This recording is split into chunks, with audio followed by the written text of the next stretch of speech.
स्वागत है दोस्तों एक बार फिर से आप सभी का। और आज हम लोग डिस्कस करने जा रहे हैं 10 जुलाई 2019 का शिफ्ट 3 का एसएससी CHSL का आपका इंग्लिश का पेपर।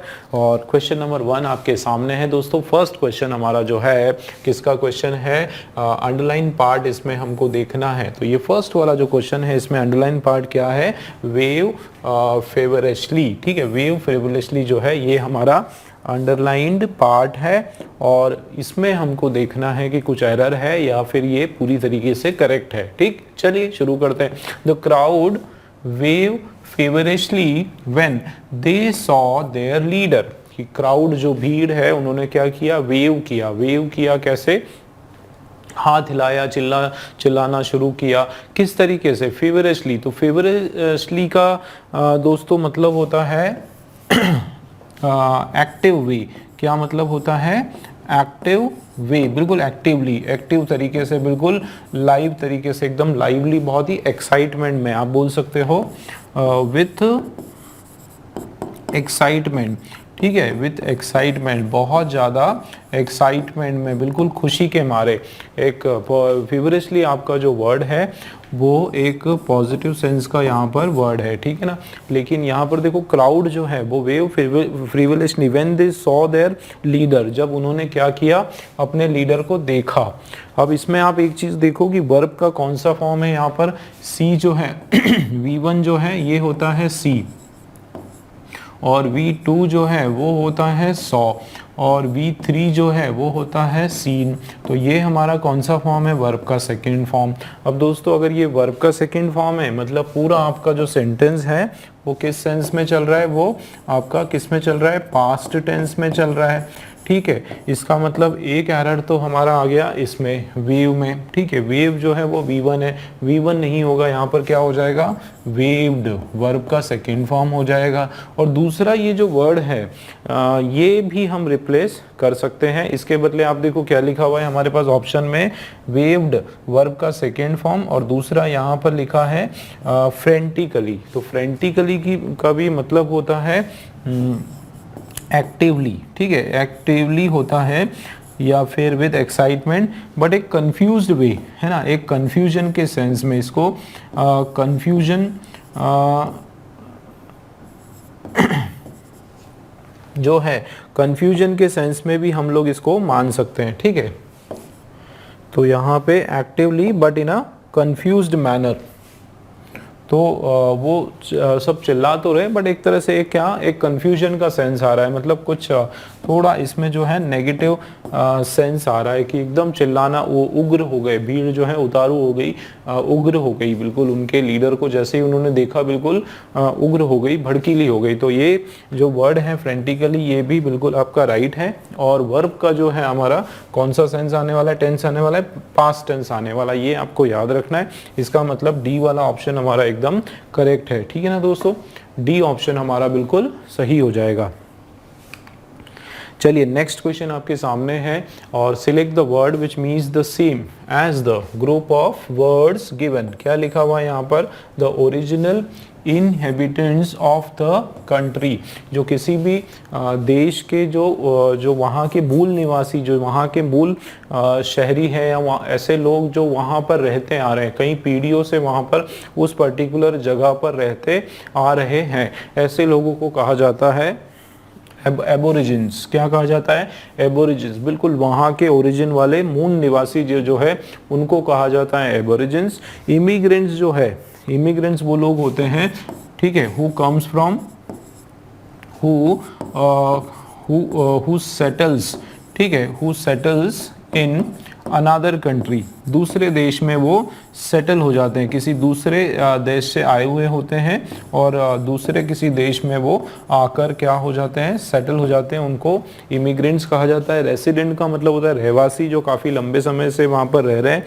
और स्लेव का मतलब होता है गुलाम। ठीक है ना, तो ये सारा तो जो है आपका सेंस में नहीं आने वाला है। राइट हमारा आंसर है एबोरिजिन्स। ठीक है, नेक्स्ट क्वेश्चन देख लेते हैं। और थर्ड वाला जो क्वेश्चन है हमारा फिल इन द ब्लैंक्स का क्वेश्चन है दोस्तों। क्या लिखा हुआ है, the employees of our company are not dash of their freedom.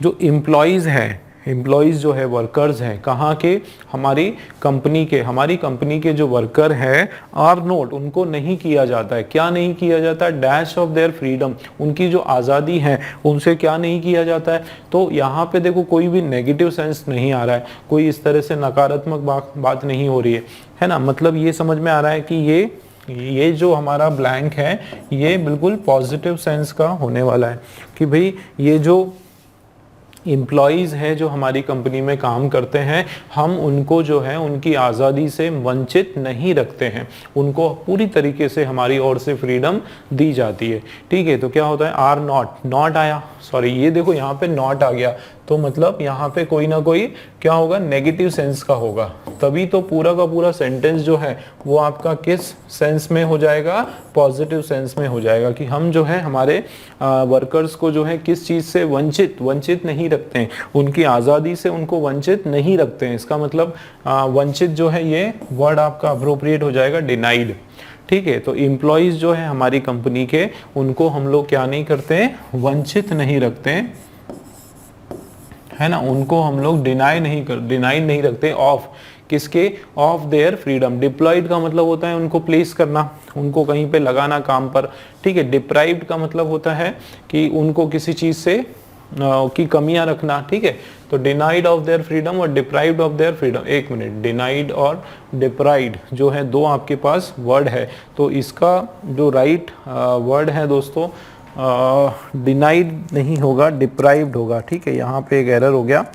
ठीक है, उसका कारण है कि देखो ये जो वर्ड है आपका डिनाइड मतलब वंचित होना है, लेकिन ये मैंने देखा नहीं था, है ना, ये भी वर्ड लिखा हुआ है उसमें डिप्राइव करना। डिप्राइव और डिनाइड जो है, देखो डिनाइड का मतलब होता है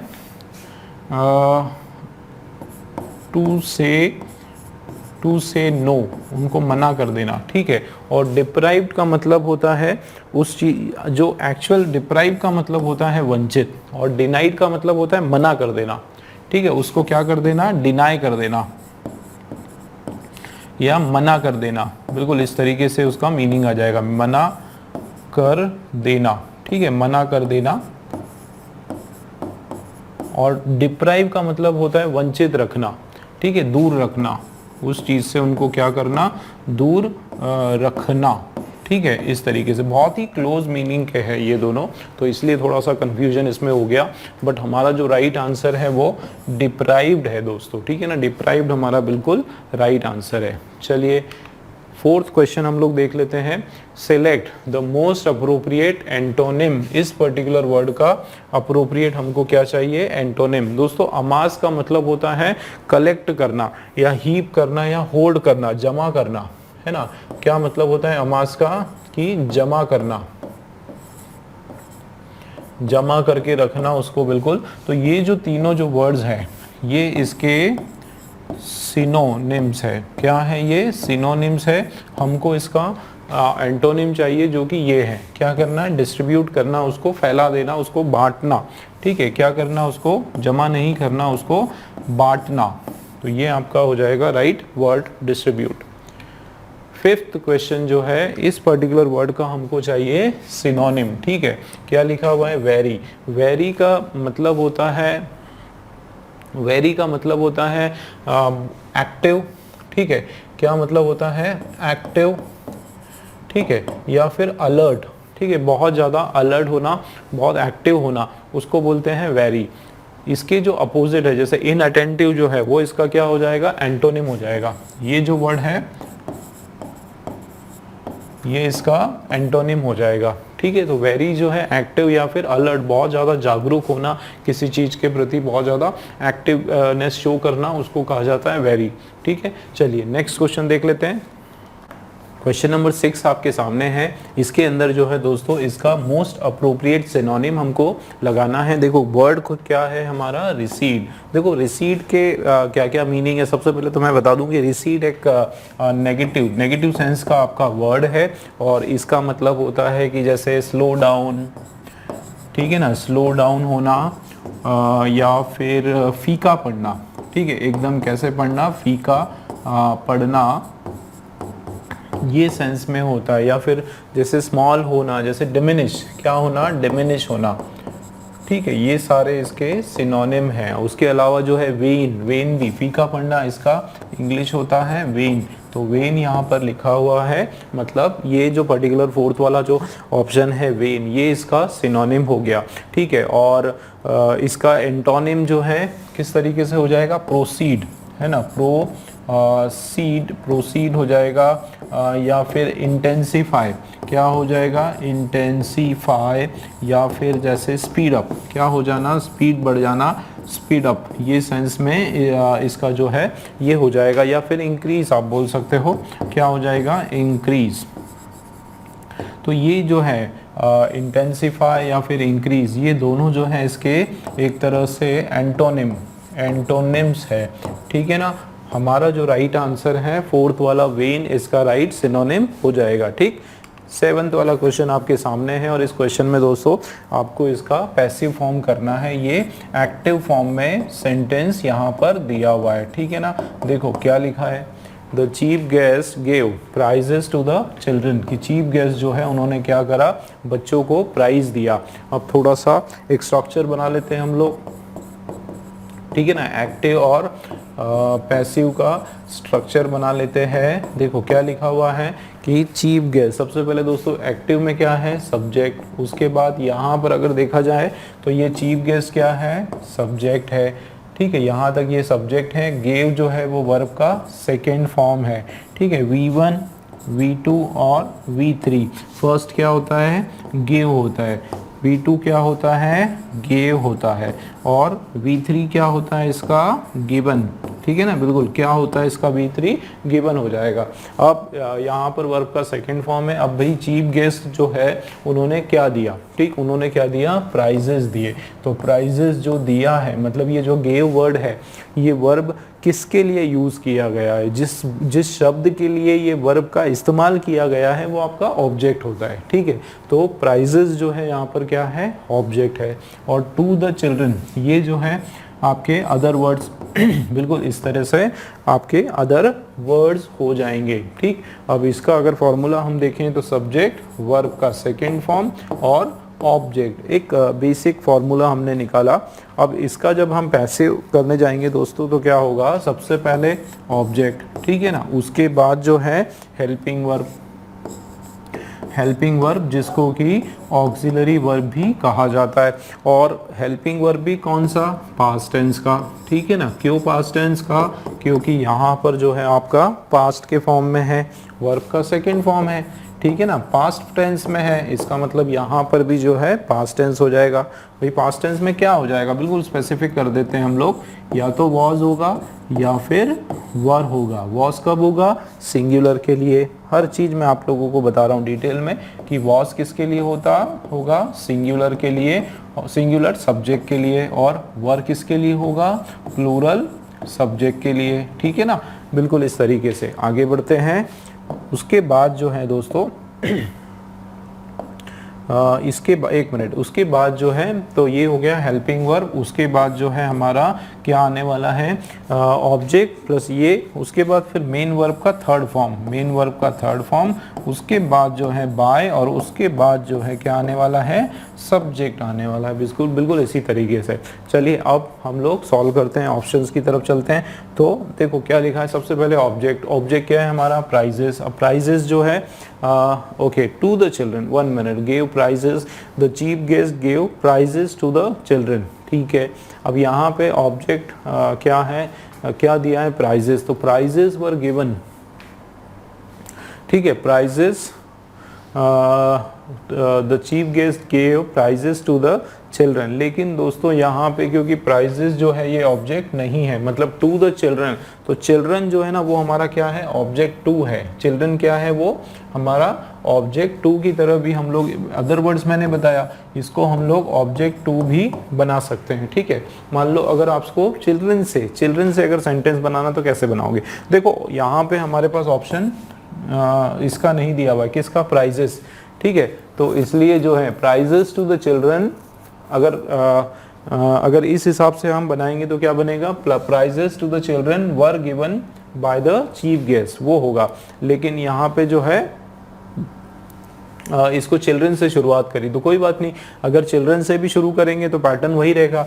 हम चिल्ड्रन को क्या मान लेते हैं, हमारा ऑब्जेक्ट मान लेते हैं, ठीक है, ऑब्जेक्ट मान लेते हैं। अब इससे शुरू करते हैं। देखो सबसे पहले क्या लिखा है, द चिल्ड्रन, तो द चिल्ड्रन से शुरू होगा, चारों में द चिल्ड्रन से स्टार्टिंग हुआ है, तो यहाँ पर तो कोई प्रॉब्लम नहीं। दोस्तों इसके बाद ध्यान रखना है, ठीक है, सबसे इंपॉर्टेंट हिंट मैं आपको बताता हूँ कि द चिल्ड्रन जो है वो क्या है, प्लूरल नाउन है, प्लूरल ऑब्जेक्ट है, ठीक है ना, ये क्या है, प्लूरल है, ठीक है, प्लूरल ऑब्जेक्ट है।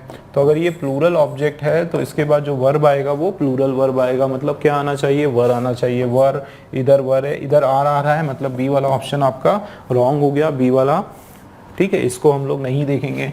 वर यहाँ पर आ गया, और वॉज जो है ये भी नहीं आएगा, क्यों, क्योंकि चिल्ड्रन के बाद डायरेक्ट क्या आता है, वर आता है। अब वर के आपके केवल दो ऑप्शंस हैं, एक तो सी है और दूसरा जो है ए वाला है। ए में आप देखो वर के बाद में क्या आना चाहिए, हमारे फॉर्मूले के हिसाब से मेन वर्ब का थर्ड फॉर्म आना चाहिए, ठीक। इधर क्या लिखा हुआ है, बीइंग है। दोस्तों बीइंग में आईएनजी लगा है, ये बीइंग कब होगा, जब हमारा एक्टिव वॉइस जो है आईएनजी वाला सेंटेंस हो, कंटिन्यूएशन वाला सेंटेंस होगा, तो हम लोग बीइंग लगाएंगे। अगर यहाँ पर लिखा होता कि the chief guest was giving prizes to the children, तो हमारा ये सेंटेंस बिल्कुल राइट हो जाता कि children were being given prizes by the chief guest, बिल्कुल सही हो जाता। बट यहाँ पर ये आपका पास्ट के कंटिन्यूस में नहीं है, मतलब ये वाला ऑप्शन आपका रॉन्ग हो गया। इसका क्या मतलब है, सीधे सीधे कि सी वाला ऑप्शन हमारा एब्सोल्युटली करेक्ट है। देखो आप कैसे, चिल्ड्रन, वर और उसके बाद सीधा वर्ब का थर्ड फॉर्म, और क्या क्या दिया गया बच्चों को,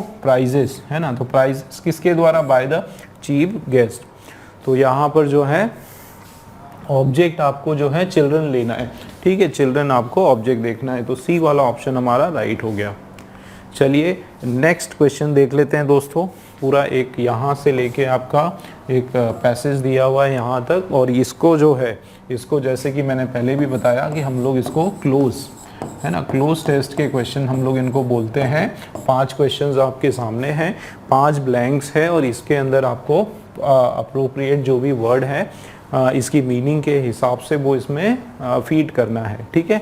चलिए तो पहले हम लोग इसको समझने की कोशिश करते हैं। देखो क्या हो रहा है इसमें कि the 2 men bowed to 1 dash and parted, कि 2 लोग जो है उन्होंने क्या किया, बो किया। बो करना मतलब ऐसे किसी को प्रणाम करते हुए झुकना, तो उन्होंने ऐसे बो किया, झुका, टू डैश, है ना, डैश किया, 1, है ना, 2 लोग हैं। अब जाहिर सी बात है 2 लोग हैं, उसको बो किया तो 1 डैश एंड पार्टेड, तो क्या आएगा वो मैं आगे बताऊंगा, पहले पूरा समझ लेते हैं, एक आइडिया ले लेते हैं।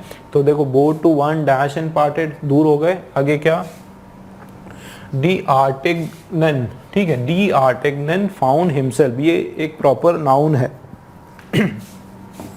ये क्या है, प्रॉपर नाउन है, किसी का नाम है। क्या लिखा है, D'Artagnan found himself in a difficult dash, की ये जो डी आर्टिगनन है इन्होंने ये जो है अपने आप को इन्होंने एक मुसीबत में पाया, डिफिकल्ट डैश, है ना, किसी डैश में पाया। He was going to have to dash, he was going to, वो जाने वाले थे किस काम के लिए, to have to dash 3 duels, ठीक है, 3 duels in a dash of 3 hours, तो duel in a dash of 3 hours, 3 hours में वो कुछ ऐसा डुअल्स कुछ ऐसा करने वाले थे। आगे ही थॉट, उन्होंने क्या सोचा, इफ दे किल मी, अगर वो मुझे मार देते हैं तो डैश, है ना, they kill me dash, I shall be killed by a musketeer, तो क्या बोला जा रहा है कि मैं जो है किसके द्वारा किल किया जाऊंगा, किसी मस्केटियर की द्वारा किल किया जाऊंगा। तो ये मस्केटियर क्या होता है, सोल्जर, ठीक है, जो फ्रेंच आर्मी के जो सोल्जर्स हैं उनको मस्केटियर्स कहा जाता है। जो पुराने समय में कुछ सोल्जर्स होते थे किंग के, उनको मस्केटियर्स कहा जाता था, ठीक है। तो इसमें अगर मीनिंग की हम बात करें तो कुछ इस तरह से पुरानी कोई एंशियंट कोई स्टोरी का कोई छोटा सा पार्ट है ये, है ना, और इसमें 2 लोगों की बात हो रही है, आपस में वो एक दूसरे के सामने झुके, और डी आर्टिगन जो है उसने अपने आप को एक मुसीबत में पाया, और वो जो है व्हाट कुड डुएल, 3 आवर में उसके साथ कुछ होने वाला है। और उसने क्या सोचा कि इफ दे किल मी, कि यदि वो मुझे मार भी देते हैं तो I shall be killed by a musketeer, कि मुझे मैं जो है किसके द्वारा मारा जाऊंगा, एक सोल्जर, एक सिपाही की तरह के द्वारा मारा जाऊंगा। तो एक रफ आइडिया हमको लग गया कि किस के बारे में है ये पूरा का पूरा पैसेज, ठीक है ना। चलिए अब सॉल्व करना शुरू करते हैं। तो दोस्तों देखो क्या लिखा है, 2 men बोर टू 1, देखो 1 और 1 के बाद क्या लग रहा है ऑप्शन, देखो अदर, ईच, सेल्फ, तो 1 सेल्फ तो होता नहीं है, ईच 1 ईच नहीं होता है, 1 अदर नहीं होता है, 1 अनादर होता है। बिल्कुल आपको ये इजी वाला है, ठीक है। क्या किया उन्होंने, एक दूसरे को 1 अनादर, ठीक है। और 1 अनादर का मतलब क्या होता है,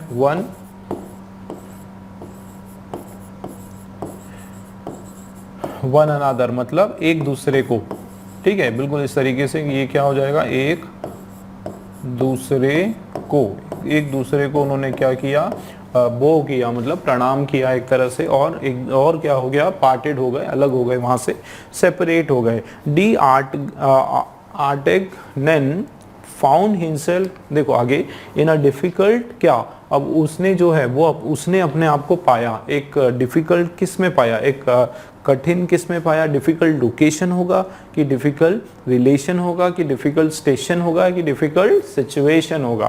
तो मीनिंग के हिसाब से यहाँ पर हमारा सिचुएशन बिल्कुल राइट हो जाएगा कि उन्होंने जो है आर्टगेनन ने जो है अपने आप को एक विपरीत या कठिन परिस्थिति में पाया, ठीक है। सिचुएशन का मतलब क्या होता है,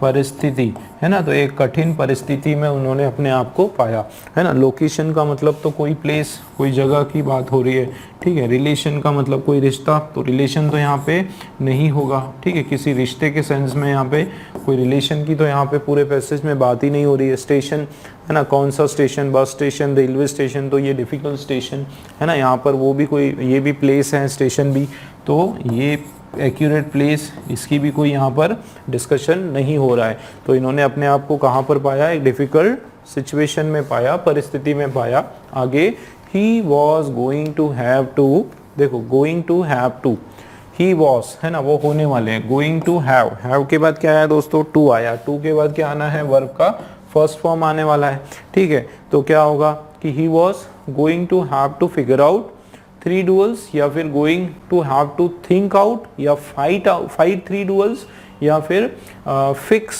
3 डुअल्स। तो यहाँ पे उसको देखो अब क्या हो रहा है कि उसने एक झुका, वो किया और एक दूसरे से सेपरेट हो गया। और ये देखो यहाँ पर क्या बोला जा रहा है कि वो उसने अपने आप को एक बहुत ही परेशानी, बहुत डिफिकल्ट सिचुएशन में वो है, मतलब एक नेगेटिव सेंस में बात हो रही है ना। एक वो किसी न किसी कठिनाई में है, किसी मुसीबत में है। तो किस बात की मुसीबत की, उसको क्या करना पड़ेगा, देखो अब हो रहा है कि उसको क्या करना पड़ेगा, उसको जो है क्या करना पड़ेगा, बताओ। 3 डुअल्स का मतलब होता है सोल्जर्स या सिपाही या दुश्मन, एक तरह से, है ना। दुश्मनों से, 3 दुश्मनों से उसको लड़ना पड़ेगा। क्या करना पड़ेगा, लड़ना पड़ेगा। तो यहाँ पे figure out 3 duels in 3 hour, तो 3 डुअल्स को 3 आवर में फिगर आउट करना, है ना। फिगर आउट करने का मतलब होता है आइडेंटिफाई, उनको पहचानना, है ना। पहचान करने में उसको क्या मुसीबत है ना। पहचान करने में वो क्या इतनी बड़ी परेशानी में आएगा क्या। अब डिफिकल्ट सिचुएशन है तो थिंक आउट, है ना। तो थिंक आउट, थिंकिंग के लिए क्या डिफिकल्ट सिचुएशन होगी, आपको समझना पड़ेगा भाई। मुसीबत में है ना वो, तो मुसीबत का किससे मुसीबत आएगी, जब उसको ढूंढना पड़ेगा, या फिर उसको उसके बारे में सोचना पड़ेगा, या फिक्स करना पड़ेगा, या फिर फाइट करना पड़ेगा, ठीक है। उसको क्या करना पड़ेगा, तीन जो दुश्मन है, यहाँ पे डुअल्स का मतलब होता है दुश्मन, अपोजिशन वाले, उससे क्या करना पड़ेगा, उससे फाइट करना पड़ेगा। ये एक डिफिकल्ट है ना उसके लिए, यही मुसीबत वाली सिचुएशन है। तो मतलब सी वाला ऑप्शन जो है हमारा यहाँ पे राइट हो जाएगा कि he have to fight 3 duels, 3 दुश्मनों से उसको क्या करना पड़ेगा, लड़ना पड़ेगा, फाइट करना पड़ेगा। और क्या, यही आसान नहीं है, 3 लड़ना पड़ेगा in a dash of 3 hour, in a dash of 3 hour. केवल कितना टाइम है उसके पास, in a time of 3 hours नहीं बोलते हैं, क्या बोलते हैं, in a place of 3 hour नहीं, in a gap of 3 hour, in a matter of 3 hour, है ना। पल में, मैटर ऑफ 3 आवर मतलब केवल 3 घंटे, 3 आवर्स के ड्यूरेशन में, 3 आवर्स के दौरान, मैटर मतलब पल या ड्यूरेशन, क्या होगा यहाँ पे ड्यूरेशन की, केवल मात्र कितने टाइम में, कि ड्यूरेशन ऑफ 3 आवर्स, 3 घंटे के अंदर अंदर उसको 3 दुश्मनों से लड़ना पड़ेगा। ये उसके लिए जो है एक कठिन परिस्थिति है, मुसीबत की परिस्थिति है जिसका उसको सामना करना पड़ेगा। ठीक है, यहाँ पर इस सेंस में बात हो रही है। ठीक है ना, तो इन मैटर ऑफ 3 आवर्स जो है बिल्कुल राइट हो जाएगा। नेक्स्ट फिर आप देखो कि ही थॉट, फिर उसने क्या सोचा, इफ दे किल मी, लेकिन बाद में उसने क्या सोचा कि चलिए ठीक है कि यदि वो मुझे मार भी देते हैं, ठीक है, इसमें कोई मुझे परवाह करने की जरूरत नहीं है कि यदि वो मुझे मार भी देते हैं, dash I shall be killed by a musketeer, तो मैं क्या समझूंगा कि मैं जो है किसके द्वारा मारा गया, एक सोल्जर के द्वारा मारा गया, क्योंकि सोल्जर जो है वो किसी दूसरे सोल्जर को ही मारता है ना। तो मैं मतलब वो ये सोच रहा है कि मैं एक शहीद की मौत मरूंगा तो मुझे इसकी कोई खास परवाह नहीं है। बाद में वो अपने आप से ये बोलता है, उसने क्या सोचा, इफ दे किल मी, अगर वो मुझे किल करते हैं तो देखो maximum I shall be killed, तो मैक्सिमम मतलब सबसे ज्यादा है ना, even though I shall be killed bye, नहीं, तो क्या होगा, जो राइट लीस्ट, जो राइट वर्ड हमारा क्या होगा, एटलीस्ट, है ना, एटलीस्ट। वो क्या बोलना चाह रहा है यहाँ पर, क्या बताना चाह रहा है वो, कि कम से कम, कम से कम, ठीक है, वो ये बताना चाह रहा है कि चलिए ठीक है कि यदि वो मुझे मार देते हैं तो at least I shall be killed by a musketeer. ठीक है, तो यहाँ पे आई थिंक कॉमा आएगा। ठीक है, at least I shall be killed by a musketeer, की कम से कम जो है मैं एक सिपाही के द्वारा मारा गया, एक सोल्जर के द्वारा मारा गया, तो इस बात का जो है उसको ज़्यादा दुख नहीं होगा। ठीक है ना, उसको ज़्यादा तकलीफ नहीं होगी, है ना। वो अपने आप को समझा रहा है कि चलिए ठीक है, अगर ये मुझे मार भी देते हैं तो क्या होगा, कम से कम जो है मैं एक सोल्जर के द्वारा मारा गया। ठीक, तो एटलीस्ट जो है वो बिल्कुल आपका मीनिंग वाइज राइट आंसर हो जाएगा। ठीक है, चलिए तो नेक्स्ट क्वेश्चन हम लोग देख लेते हैं दोस्तों। ये हमारा पर्टिकुलर क्वेश्चन जो है इसमें अंडरलाइन पार्ट में हमको देखना है कि कुछ अरेंजमेंट, कुछ करेक्शन रिक्वायर्ड है या फिर no correction. Most appropriate meaning of, नहीं सॉरी, इसमें जो है एक ईडियम दिया हुआ है और इसका मोस्ट अप्रोप्रिएट मीनिंग हमको चाहिए। ठीक है, देखो क्या लिखा है, my aunt who orders everyone around is a pain in the neck. दोस्तों ये जो पेन इन द नेक, ये एक तरह से ये गर्दन में क्या है, दर्द है, जैसे हम बोलते हैं ना सिर दर्द है, हिंदी में एक मुहावरा है, कौन सा, सिर दर्द, क्या होना, सिर दर्द होना, सिर दर्द होना, एक तरह से वो क्या है, सिर दर्द है। पेन इन द नेक का मतलब है सिर दर्द है। अब हम सिर दर्द कब बोलते हैं, सिर दर्द मतलब एक तरह से बोरिंग है, बहुत इरिटेटिंग है, बहुत फ्रस्ट्रेटिंग है, बहुत परेशान करने वाले हैं, है ना, उसको सिर दर्द बोलते हैं। तो यहाँ पे वही हो रहा है कि मेरी जो आंट है, जो हु ऑर्डर्स एवरीवन अराउंड, जो भी उनको दिखता है सामने, हर किसी को कुछ ना कुछ ऑर्डर दे देती, कुछ कमांड दे देती, ये करो वो करो। तो एक तरह से ये जो हमारी आंटी है, ये हमारे गर्दन में क्या है, सिर दर्द है सॉरी हमारी गर्दन में क्या है, दर्द है ना, उस तरीके से। तो जाहिर सी बात है क्या है, ये आंटी जो है बहुत इरिटेटिंग है, बहुत परेशान करती है ना। तो राइट हमारा इसका इस पर्टिकुलर ईडियम का मीनिंग क्या होता है, इरिटेटिंग होता है। ठीक है, शॉर्ट टेम्पर्ड, बहुत ज़्यादा गुस्सेल है ना, एंग्री है, वो नहीं होगा। क्यूरियस, नई नई चीज़ें जानने की जो उत्सुकता रखती है। वो आर्ग्यूमेंटेटिव, जो बहुत ज़्यादा बहस करती है। तो यहाँ पे ना तो वो ज़्यादा बहस किया जा रहा है, ना ज़्यादा क्यूरियस है और ना गुस्से में है। मेनली क्या हो रहा है, इरिटेटिंग है बहुत ज़्यादा, जिसको हम हिंदी में बोलते हैं बहुत पकाती है ना, हर बार हमको जो है नया नया काम दे देते हैं। तो ये वाला हमारा राइट हो गया। नेक्स्ट आप देखो, इसमें करेक्टली स्पेल्ड वर्ड हमको देखना है दोस्तों। एक कोई वर्ड जो है उसकी स्पेलिंग बिल्कुल राइट है और 3 शब्दों की स्पेलिंग जो है उसमें गड़बड़ है। देखते हैं क्या, देखो फर्स्ट जो वर्ड है कॉन्ट्रैप्शन। कॉन्ट्रैप्शन तो कुछ वर्ड होता नहीं है, इसका जो राइट वर्ड है वो क्या है, कॉन्ट्रासेप्शन। ठीक है, कॉन्ट्रासेप्शन ये वर्ड होता है। ठीक है ना। नेक्स्ट जो वर्ड है इसका भी स्पेलिंग रॉन्ग है, कंस्ट्रक्शन। क्या होता है, कंस्ट्रक्शन, ये इसकी जो है राइट स्पेलिंग है, और कंट्रोवर्सी जो है इसकी स्पेलिंग बिल्कुल करेक्ट है, CONTROVERSY बिल्कुल राइट स्पेलिंग है। और कॉन्ट्राडिक्शन इसकी जो स्पेलिंग है, ठीक है, कॉन्ट्राडिक्शन इसकी भी स्पेलिंग जो है अच्छा ये स्पेलिंग भी करेक्ट हो गई, देखो असल में स्पेलिंग रॉन्ग थी बट ये स्पेलिंग भी जो है क्या हो गया, कॉन्ट्राडिक्शन बिल्कुल करेक्ट हो गई। ठीक है, इसकी जो रॉन्ग स्पेलिंग है वो भी मैं बता देता हूँ क्या है। एक्चुअली क्वेश्चन का एरर आ गया यहाँ पर वापस एक बार। ठीक है, इसका कॉन्ट्रोडिक्शन था, ये क्या था इसका रॉन्ग स्पेलिंग, CONTRODICTION, कॉन्ट्रोडिक्शन इसकी स्पेलिंग थी, है ना, जो कि रॉन्ग है। और राइट स्पेलिंग जो है वो क्या हो जाएगी, कॉन्ट्राडिक्शन। तो इसमें जो राइट वर्ड हमारा जो है वो सी वाला है, कॉन्ट्रोवर्सी। ठीक है दोस्तों, तो ये क्वेश्चन का एरर हो गया आपका।